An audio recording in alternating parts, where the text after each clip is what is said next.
在中秋节咧要到啊，真侪人呢拢有来送月饼的需求，也毋过伫咧台东煞发生有人订1万粒的蜜豆椪的月饼，结果这个厂商做好煞无人要来甲退，50万全安尼损失去。落尾这个厂商是只好甲这个货全部放伫咧网络，一粒敢若卖10块银尔。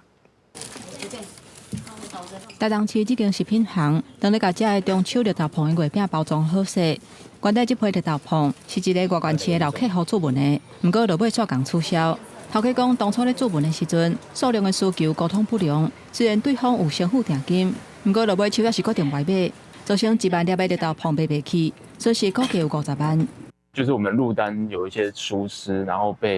也算是我们双方沟通上有一些失误啦，所以我们就造成这笔单弃单这样。这绿豆椪保存的期限真短，业者找5赶紧伫网络顶卖，一粒10块要紧卖掉。加在有市民代表甲伫上乡公所看到，出面斗3工买几批送互民众，结果人一个手就买4000粒，真紧就卖了，结果烦恼销袂出去的问题。然后刚好看他脸书说他有被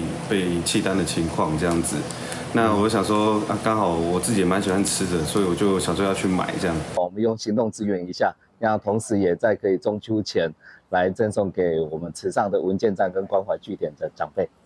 业者讲，今年台东观光环境起歹，民众唔敢开钱买月饼，业者比往年减4成左右。关键就是这届会了一个真正力，加在这届有人出手斗3工，降低亏损。记者综合报道。